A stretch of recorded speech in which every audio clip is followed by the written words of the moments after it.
Hello YouTube, j'espère que vous allez toutes et tous bien. On se retrouve enfin pour un nouveau point fondamental. Ça fait 3 semaines que je vous ai rien sorti sur la chaîne. J'ai été pas mal occupé pour être honnête avec vous.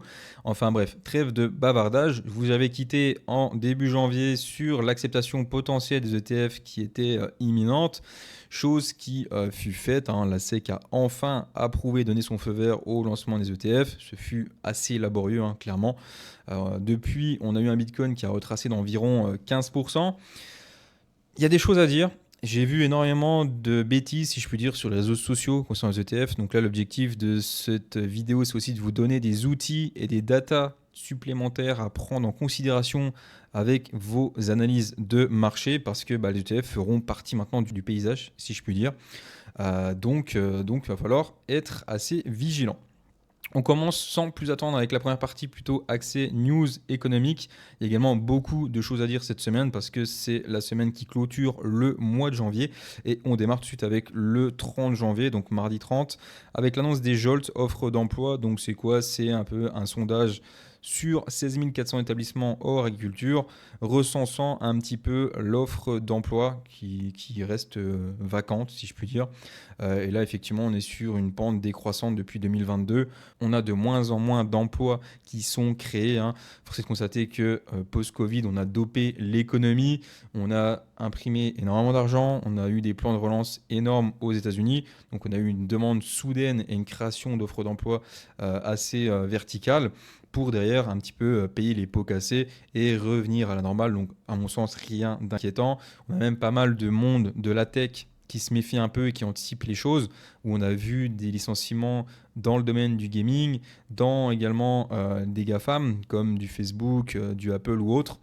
On a licencié alors qu'ils ont annoncé des très très bons bilans.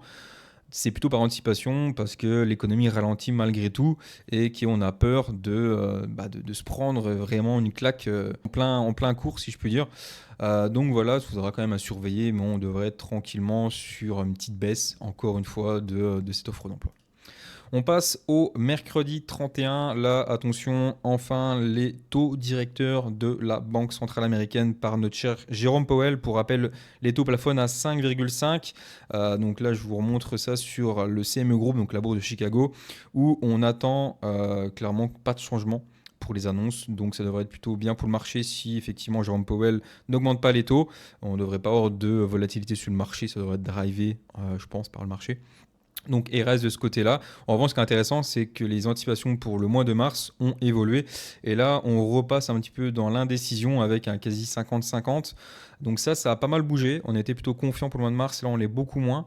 Donc c'est ça plutôt qu'il va falloir surveiller pour les prochains mois. Et si je vous montre de manière générale à quoi ça ressemble, sur TradingView, les taux sont en bleu. Voilà, on voit qu'on est à 5,5. Je vous ai superposé ça avec le dollar. Et grosso modo, qu'est-ce qu'il faut comprendre? C'est que quand on a des taux qui sont décroissants, on faiblit ce dollar. On voit ici, on a un dollar qui est plutôt faible. Ici, pivot des taux, on était sur un top sur le dollar. Et quand les taux sont assez bas, voire reviennent très très bas, on est sur un beau retracement baissier pour le dollar, donc on devient plutôt faible. Pareil ici, dollar très fort, on décroît quand les taux tombent.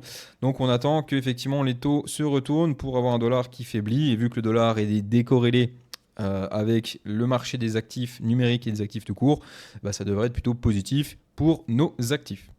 Donc, affaire à suivre.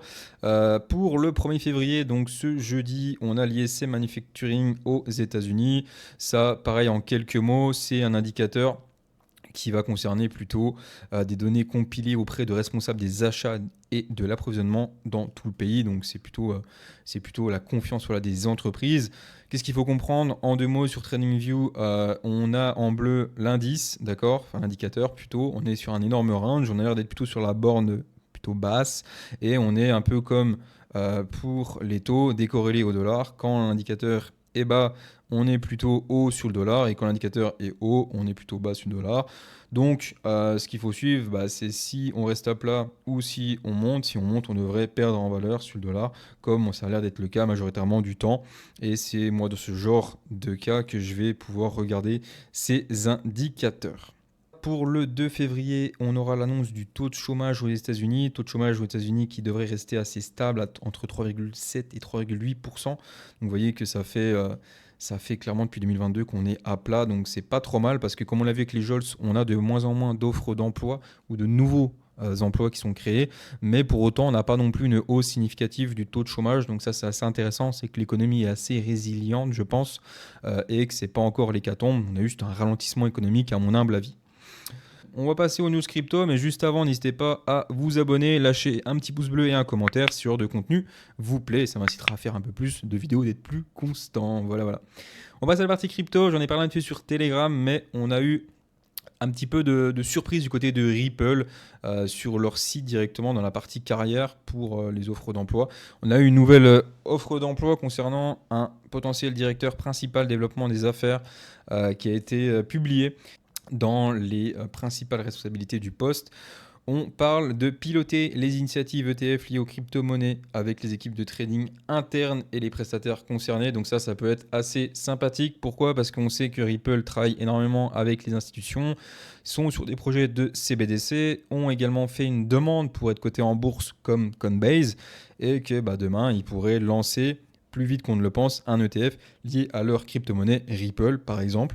Donc, c'est un petit peu l'effet de surprise, à voir comment ça se passe dans les prochaines semaines ou les prochains mois. Il ne faut pas oublier qu'il y a également un procès toujours en cours entre la SEC et Ripple.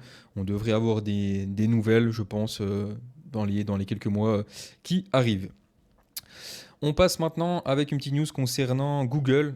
Pour ceux qui étaient sur Telegram, on avait Google qui ont publié une nouvelle mise à jour de politique, donc c'était publié le 6 décembre 2023, qui effectivement nous informait qu'à compter du 29 janvier, les annonceurs pourraient faire de la publicité liée aux crypto-monnaies. Et aujourd'hui où j'enregistre la vidéo, on est effectivement le 29 janvier 2024. Et qu'est-ce qu'on a vu apparaître sur Google ? On a vu dans la partie annonce des publicités pour certains ETF Bitcoin Spot de la part de Van Eck et de BlackRock. Donc c'est vraiment pour le moment que pour les US. Mais force est de constater qu'on continue de rendre Bitcoin, si je puis dire, et l'écosystème visible.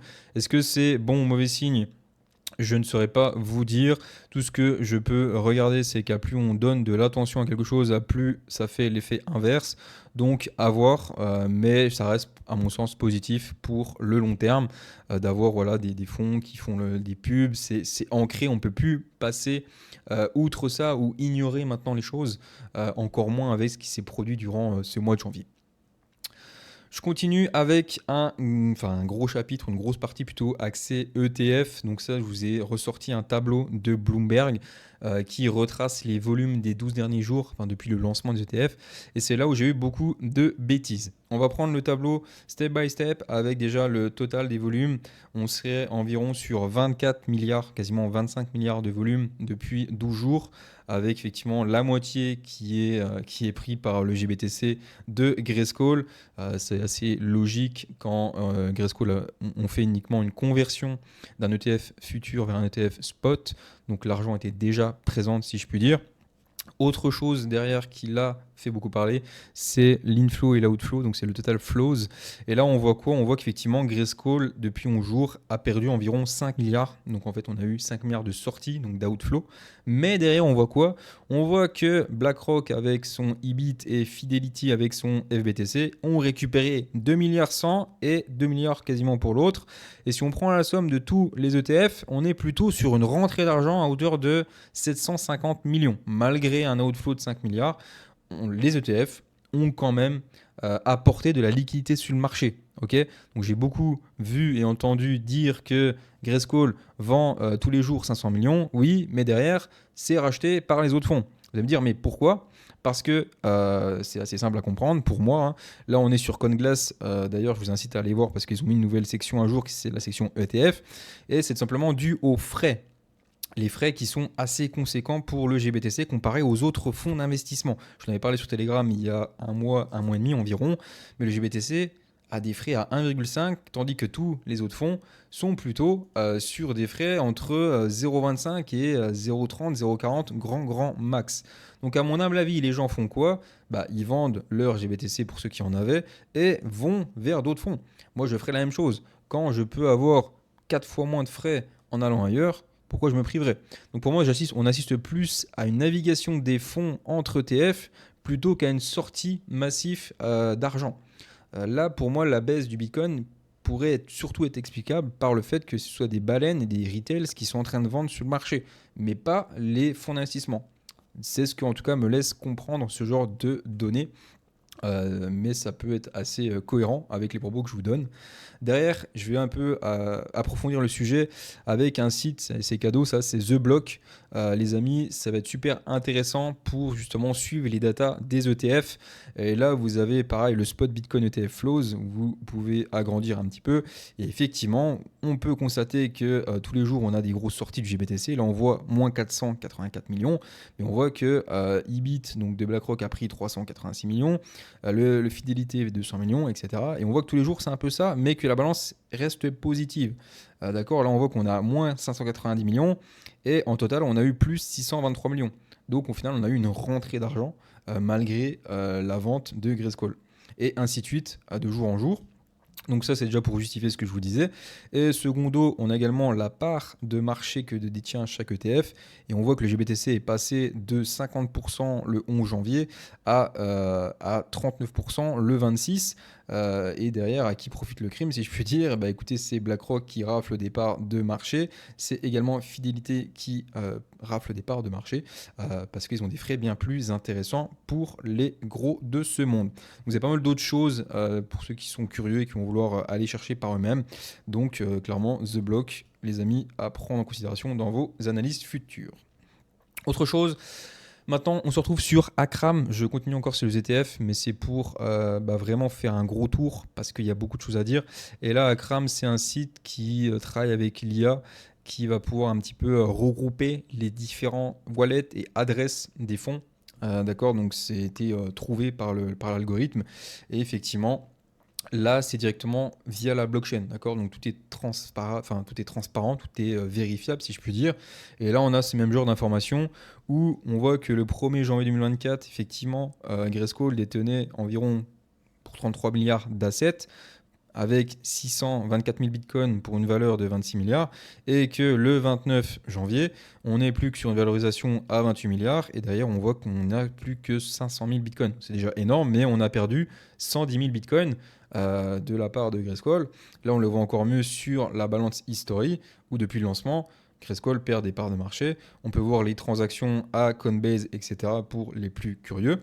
Et si on fait la même chose avec BlackRock, à l'inverse, on voit que BlackRock ont pris 50 000 bitcoins, je pense, de Grayscale, avec effectivement une part de marché qui augmente et une valorisation qui est passée de 10 millions à 2 milliards.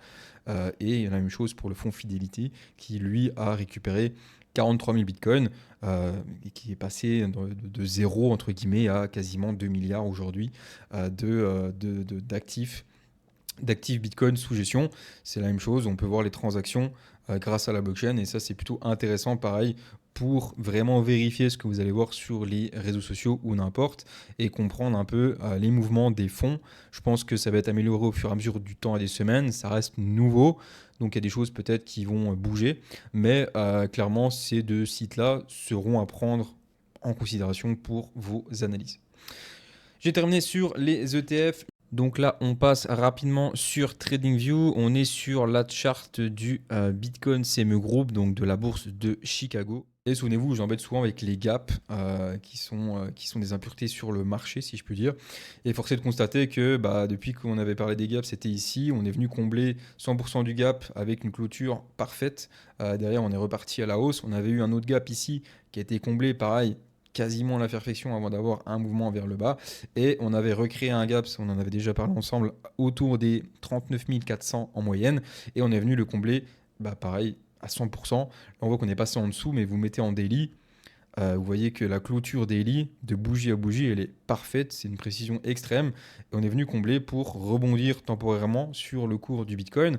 Maintenant, vous allez me dire où on peut aller. Clairement, au nord, on n'a plus de gap intéressant avant le niveau des 51 jusqu'à 53. Je me mets en weekly. C'est un beau gap weekly avec des niveaux de retest hyper intéressants. On en est encore assez loin. Et à la baisse, Bah écoutez, le gap le plus intéressant se trouverait autour des 27 000. Donc là, c'est pareil, on en est assez loin. Et là, on parle d'un mouvement de moins 37% pour le gap du bas et le gap du haut, on parle de 18 à 25%. Donc on n'en est pas encore là, mais c'est des zones que je vais surveiller sur le moyen long terme. Donc affaire à suivre. Après, rien ne nous empêchera de faire ça et de, je sais pas, de créer des gaps ici, revenir les combler, etc. Et de tranquillement évoluer sans pour autant revenir aussi bas ou aussi haut tout de suite. Des gaps, ça donne juste des probabilités supplémentaires à mon humble avis. Mais quand on y est dessus, on a souvent des fortes probabilités d'avoir des rebonds ou des rejets sur les zones. Tac, je termine avec la charte de saisonnalité du Bitcoin. Souvenez-vous, vous avez quitté début janvier avec ce mouvement-là et un retracement à venir potentiellement. Bah écoutez, encore une fois, j'ai l'impression que cette charte ne m'a pas menti. On a eu ce beau rejet, d'accord, qui pourrait être assimilé comme ce mouvement de retracement. Est-ce que ce mouvement-là, cette fois-ci, est ce petit rebond qu'on voit au mois de décembre, hein, sachant que là, on arrive au mois de février, on pourrait avoir du retard par rapport à la moyenne du GBTC sur les 8 dernières années, c'est une hypothèse. Ou à l'inverse, on est déjà rendu ici, donc fin janvier, avec pour le mois de février en théorie une petite poussée avant d'avoir une espèce de range et de partir tranquillement.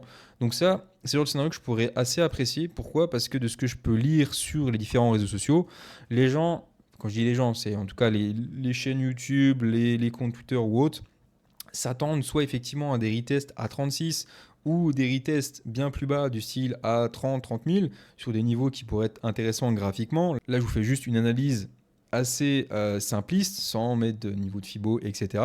Mais l'autre chose qu'on a vu beaucoup moins, ça peut être ce genre de scénario, où effectivement, on a des rejets, mais on est plutôt sur une phase de range, où on continuerait un petit peu le doute auprès des gens, où les gens rachèteraient pas forcément parce qu'on n'est pas venu sur des zones hyper basses ou qu'on n'est pas de nouveau haussier, et bah, on pourrait entre guillemets laisser accumuler les gros porteurs du marché sous forme de range et un petit peu surprendre le marché où on redore un petit peu pendant quelques mois en vue de l'approche du halving qui devrait arriver d'ici 2 à 4 mois environ. Donc voilà ce que je pourrais vous dire dessus. Si je reprends la même chose sur le dollar, on a respecté les choses d'une précision assez extrême, hein. Ici, on était fin décembre. Bah, écoutez, fin décembre, effectivement, on trouve notre bottom dollar. Donc là, on serait ici. Là, on a le mois de janvier avec des retracements qui sont en train de se faire. Donc, comme je vous ai mis ici. Et effectivement, on approche février avec, pour début mars, un top, enfin en tout cas tout le mois de février, un top qui devrait être trouvé sur le dollar et je verrai bien ce niveau-là, le niveau des 105, revenir se faire retest en vue de la charte et ça pourrait confluer avec soit un Bitcoin qui perdrait en valeur ou à l'inverse qui reste assez fort mais qui ne prend pas forcément en valeur. Donc un potentiel range qui pourrait se mettre en place assez haut sur le marché, qui pourrait continuer à simuler un petit peu le doute sur le marché de manière générale. Donc voilà ce que je pourrais vous dire. J'espère que la vidéo sera pas trop longue et que vous aurez apprécié le contenu. Moi, je vous dis à la prochaine et je vous souhaite une excellente journée ou une excellente soirée. Allez, ciao YouTube.